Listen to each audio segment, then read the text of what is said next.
Have you met Bilbo Baggins? He was a very good friend of Tolkien. In fact, if I'm not mistaken, the latter has written a small, obscure book about him, dusting away at shelves of former teenagers. Now, Bilbo works from home. I mean, don't get me wrong, he does go on business trips or adventures, as he would like to call them, but most of the time he sits in his oval room and writes. For introverts, a dream. For extroverts, a prison. But nevertheless, he gets the job done. Now, he's a lone gunman, and it works. Now meet Matt Mullenweg. He's the founder of WordPress and the CEO of Automatic, a company that has almost 2,000 employees now, and basically no office. In this book, you can find out everything about working for Automatic from any part of the world you want. These are no lone gunmen. This is a freaking corporation without an office. And it works.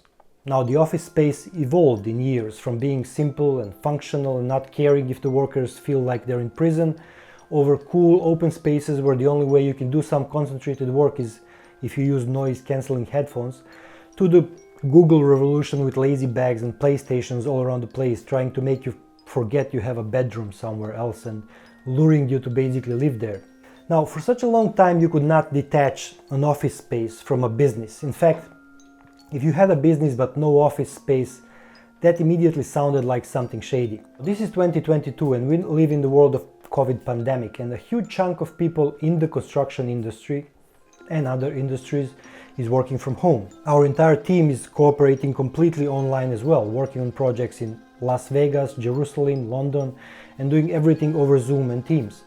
But what do all these facts tell you? A couple of things.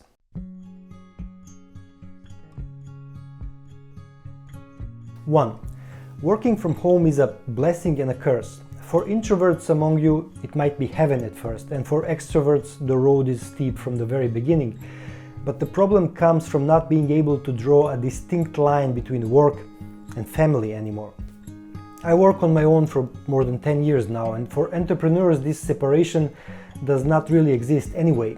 And that separation is one of the main reasons why many people do not want to go down the entrepreneurial road, because it just takes over your life. And now that almost became a default for everyone working from home. And although you can work in your pajamas, the problem is you end up working in your pajamas. You kind of end up with the worst from both worlds. You work for someone else and the work still intruded completely on your life. Now, 2. We do not have to pretend anymore. In the past, when someone asked me how big we are, I often added a couple of imaginary people to our team. We also used to be in a co-working space with a couple of other architects, so when a client would come, I would always vaguely point out to our office, making them wonder and think how big we really are. And that seems so ridiculous from this perspective, really, because this showing off, trying to seem more serious when you know that only your skills and expertise should count. Luckily, I think that is all on the way to history, slowly, at least in my mind, and for others, if not yet, I think it will be soon, since no one can really know how big our enterprise is, since we are scattered around the world. No one really asks anymore, and if a company with 13 people can create a product worth billions, the old-fashioned understanding that if the project is complex you need to throw 200 people at it is kind of outdated.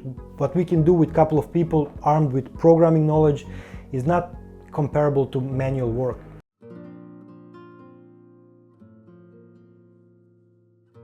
This is a new reality. We will see a large shuffle and redistribution of spaces where people work, with or without the metaverse. We will continue to see the rise of co-working spaces for people who need to get out of the house, and we will see a huge rise of the number of digital nomads. We are completely decentralized now and will continue to be.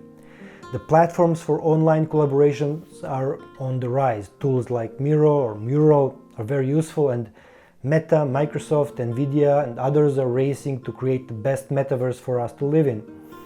Now, all those virtual worlds aside, because we will talk about them a lot very soon, for a lot of people their community was mostly the people they work with. And the new reality of the globalized and decentralized world is that you won't be able to hang out with your colleagues as much as you used to. I think that means that people will hopefully go back to their neighbors and old local friends, the original communities.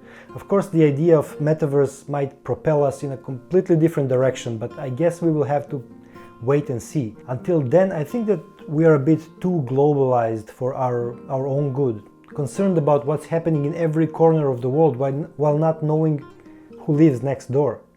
Now, staying at home or working in a local co-working space might make us feel that old, nurturing sense of community that most of us lost.